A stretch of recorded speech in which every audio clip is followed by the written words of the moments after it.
Maaf ya Bu. Maksudnya saya kan. Oh ya Bu, ya Bu. Insya Allah ya, saya coba jawab ya Bu ya.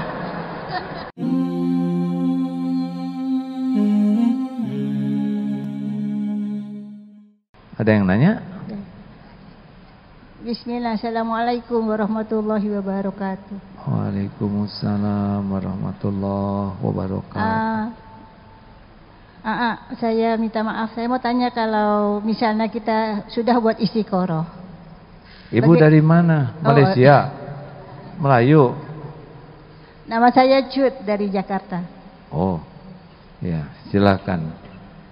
Bagaimana kalau seseorang udah buat istiqoroh? Ini pertanyaan yang bertumpuk-tumpuk dari beberapa orang, saya gabung. Dia udah buat istiqoroh, tapi kata Allah mungkin melalui mimpi atau melalui tanda. Bagaimana kita orang awam, kita bukannya seperti ajim atau ulama-ulama ilmu. Bagaimana mengetahui itu tanda Allah? Satu, bagaimana kita mengambil tanda-tanda itu gitu. Saya mohon untuk penjelasan. Ataukah kita buat istiqoroh lagi? Nah gitu. Untuk menentukan sesuatu yang sangat urgent, sangat penting gitu. Boleh dua pertanyaannya. Sabar ya Bu ya. Tiap saya mau bicara, Ibu bicara lagi. Saya jadi cemas. Begini ya, ini tidak termasuk pertanyaan, tapi saya menyimak. Kata Allah, sepengetahuan saya begini, Allah itu berfirman, Rasulullah SAW bersabda. Nah, Maaf. kalau kata kita itu manusia ya. Saya suka agak berat kalau mendengar kata Allah. Aduh, karena kata orang.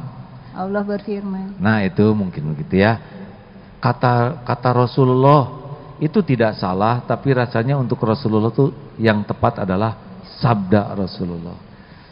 Kalau kata Agim, nah itu ngepas ya. Pertanyaannya apa tadi Bu? Bagaimana mengetahui tanda-tanda hasil daripada istiqoroh? Baik. Jadi gini ya hadirin, Allah Subhanahu wa taala tuh tahu persis keadaan tiap hambanya.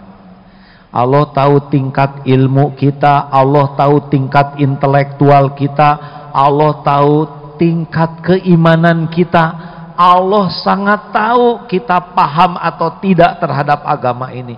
Jadi pengetahuan Allah tentang diri kita lebih mengetahui diri kita daripada diri kita sendiri. Jadi kalau Allah mau memberikan pemahaman kepada hambanya, pasti Allah sudah ngukur ini hamba ini. Allah melihat ibu istiqoroh, Allah saksikan. Allah juga tahu kita tidak khusyuk, tapi Allah tuh menghargai sekecil apapun kebaikan yang dilakukan hambanya. Misalkan lagi galau, sedih, bingung, ada yang sibuk mikir, tapi ada yang wudu.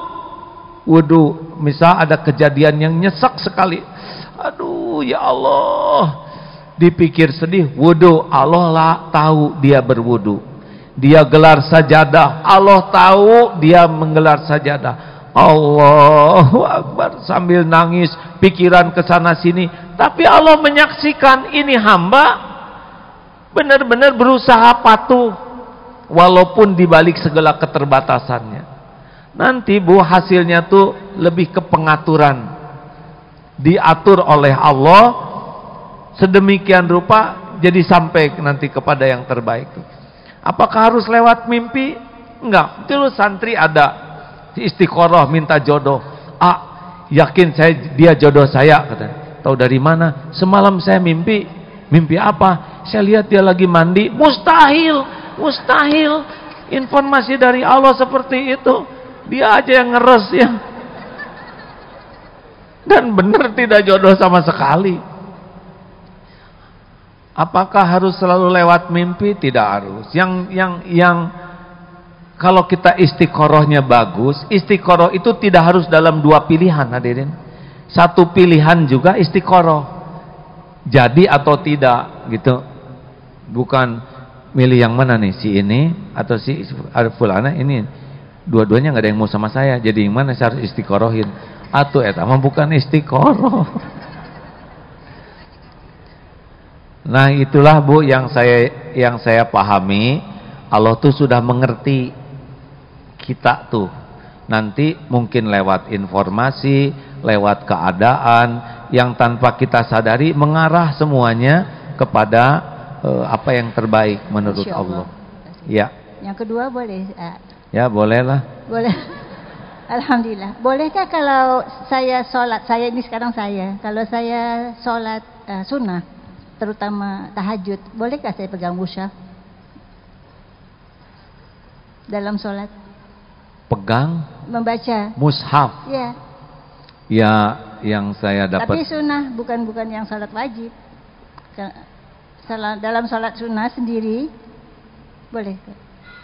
Giliran saya ya. Ya, makasih. Ya, saya tuh tidak boleh memotong perkataan orang lain. Makanya beri saya kesempatan. Bagaimana sholat sunnah memegang mushaf? Sepengetahuan saya dari belajar, ada ulama yang membolehkan, ada juga yang sebaiknya tidak. Tapi saya ikut kepada yang membolehkan.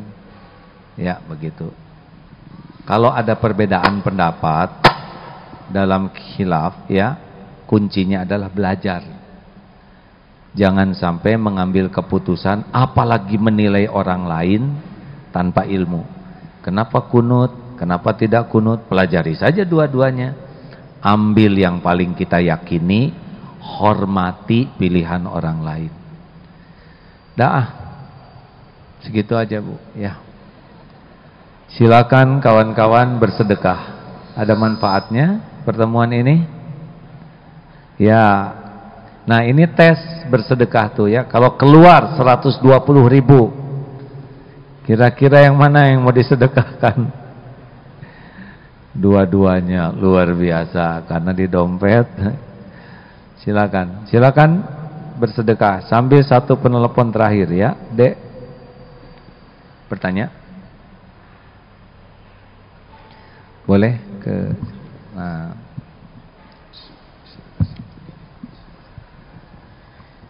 Ya, makasih atas kesempatannya Ustadz. Ini pertanyaan dari teman saya juga.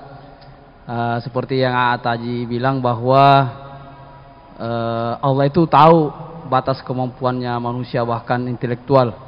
Teman saya nanya, kenapa kalau ada orang yang dicoba kok bunuh diri Ustadz?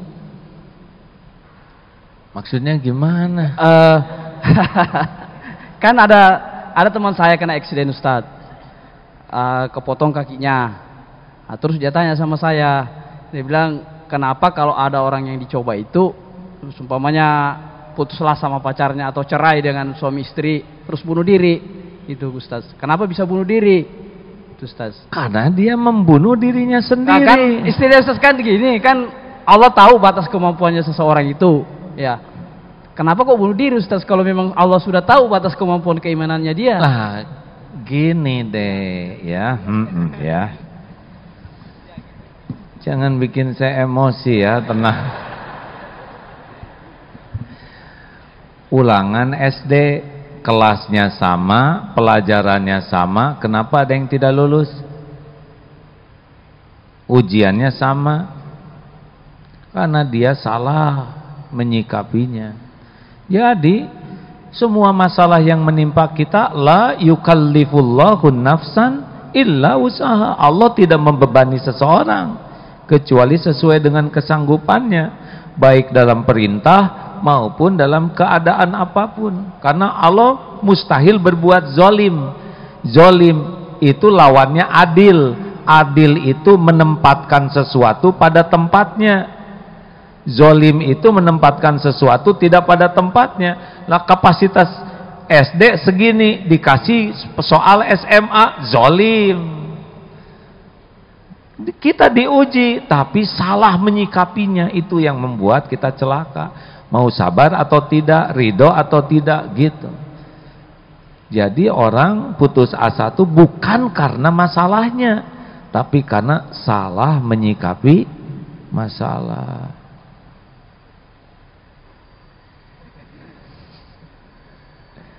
Iya kan? Orang tidak lulus ujian bukan karena soal.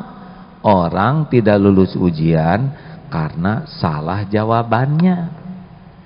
Iya kan? Monyet lo. Disebut monyet. Kita monyet bukan? Atau tinggal jawab, bukan. Assalamualaikum. Selesai. Tapi kan banyak yang saya salah. Monyet, apa kunyuk? Gitu. Jadi salah jawaban, maka berantem. Supaya ganjil, satu penelepon terakhir, silakan. Ya Bu, ini dari mana aja yang hadirin? Ada yang dari jauh? Ya Bu, silakan. Tolong panitia, ada yang bisa bantu? Mikrofonnya ada? Alhamdulillah. Ibu, ngacungnya agak lebih tinggi Bu. Silakan Bu. Bismillahirrahmanirrahim. Assalamualaikum warahmatullahi wabarakatuh. Aa, mau cerita boleh nggak? Tergantung Bu, cerita apa, horor atau apa. Kalau cerita pribadi jangan, nanti orang jadi pada tahu ya. Maksudnya apakah saya sama suami saya melakukan ke anak tuh bener apa enggak tuh? Maksudnya pertama tuh kan anak saya yang putra itu dia sukanya game gitu ya. Hah? Iya, suka main game gitu. Main? Iya, main game tuh kadang kelewatan. Kata saya tuh, abang udah jangan main game terus. Terus dianya terus ngelawan, kayak terus main. Terus kan dia sekolahnya di SDIT ya. Pas SD, ini SDIT. Ya ini SD. Iya. Saya bantu ya Bu. Ada seorang anak yang suka main game. Game, bukan game ya, beda. Lalu anak ini SD kelas berapa? SD kelas 6. Kelas 6. Iya.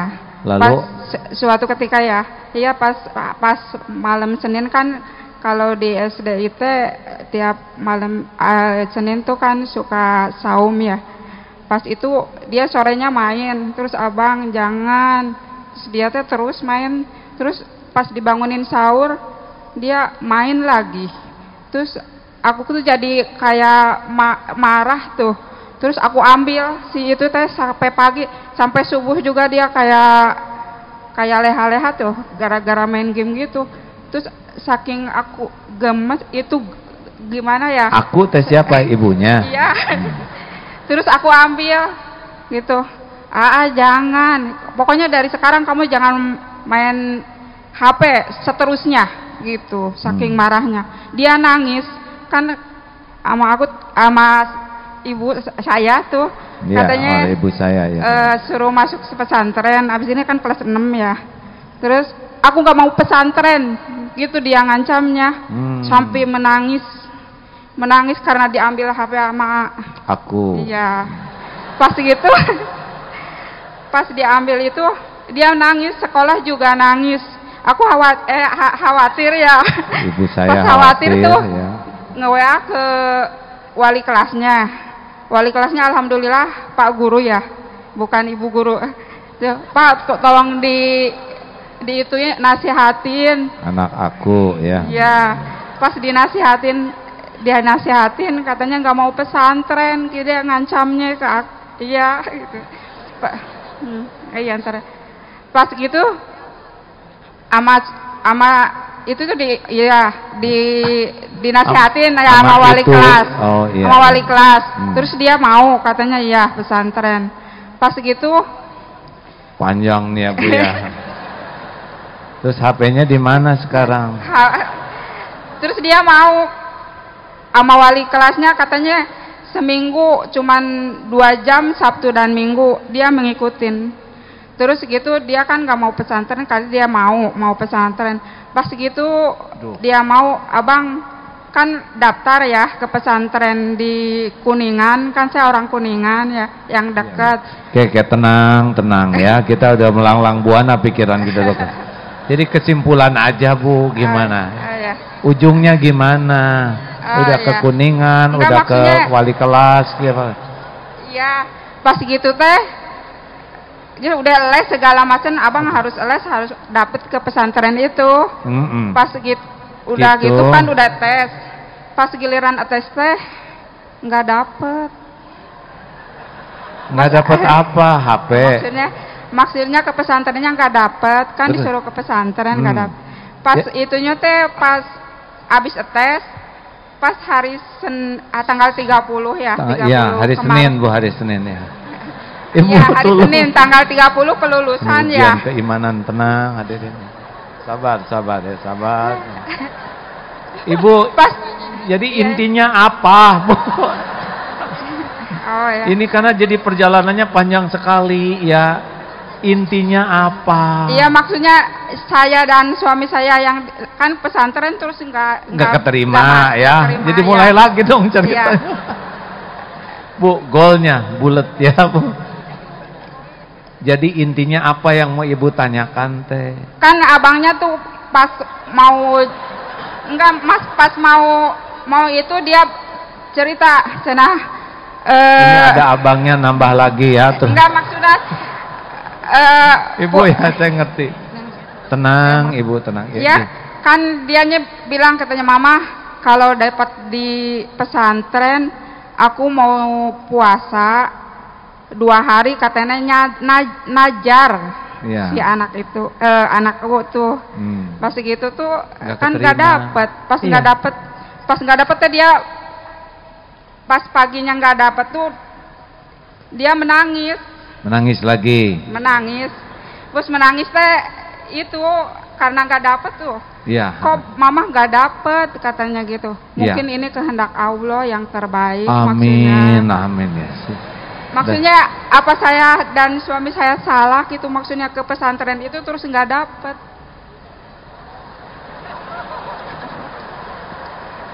Ya Bu, saya mungkin yang ini lambat mencernanya ya, saya mohon maaf. Habis perjalanannya panjang ya. Alhamdulillah, terima kasih Bu atas perjuangannya. Jadi intinya tuh apa? maaf ya Bu. Maksudnya saya kan ya Bu, ya Bu. Insya Allah ya, saya coba jawab ya Bu ya. Ini pikirannya diketahui, nggak boleh kemana-mana pikirannya ya. Bismillahirrahmanirrahim.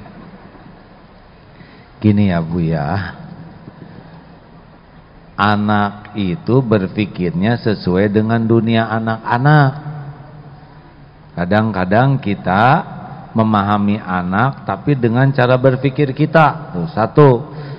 Dan memang anak-anak dunia zaman sekarang itu dunia yang dimudahkan ujiannya lewat teknologi. Jadi pendekatannya harus bagus.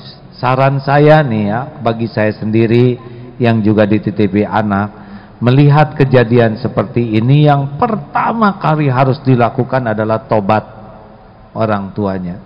Jangan-jangan karena kita sebagai orang tua terhadap anak-anak kurang begitu perhatian, kurang begitu mengawasi, artinya kurang amanah terhadap titipan Allah ini.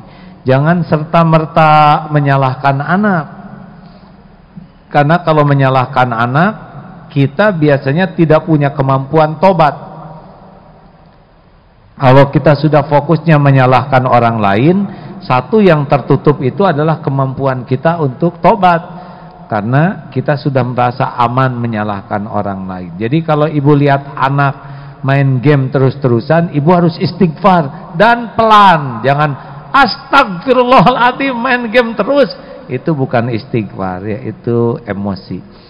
Astagfirullah, ya Allah, ini salah saya yang kurang perhatian, kurang sungguh-sungguh. Astagfirullah. Lebih kuat tobat dan doa dibanding marah. Kemudian bicara baik-baik dengan anak, dibuat aturannya. Anak harus paham baik buruknya kalau main game kelamaan. Jadi kalau marah tidak cukup, sangat tidak efektif. Itu tuh marah tuh boleh kalau memang itu sudah disepakati pelanggarannya. Tapi kalau belum jelas aturannya, belum ditegakkan, maka marah tuh hanya membuat orang salah mempersepsikan. Ya Bu, jadi Ibu dengan Bapak tobat, ajak anak ngobrol baik buruknya, ajak anak punya kesibukan lain yang menyenangkan. Dan Ibu jangan ngasih contoh. Jangan begini. Kalian jangan main HP aja ya. Ibu tidak suka. Sebentar, ini ada balasan buat grup teman-teman Ibu. Kalau anak lihat Ibu pegang HP terus, nah bisa jadi itu pun salah satu penyebabnya. Evaluasi diri ya Bu, dan doa. Kalau anak nggak masuk pesantren, bukan berarti yang terburuk, tetapi boleh jadi juga satu teguran dari Allah. Mungkin Ibu belum serius, ya kan Allah tahu. Dan memesantrenkan anak tuh bukan seperti masukin anak ke bengkel. Awas kamu kalau nakal dipesantrenin loh. Kami dunia pesantren tersinggung hadirin. Terima kasih hadirin. Ini saya mohon maaf ya. Semua gurau saya ini pasti dicatat oleh Allah. Makanya kalau sudah lupa ke Allah, kecenderungan kata-kata jadi berlebihan, sia-sia, maka tutuplah dengan doa. Khusus kalau sudah ngobrol itu, subhanakallahumma wa bihamdika asyhadu alla ilaha illa anta astaghfiruka wa atubu ilaik.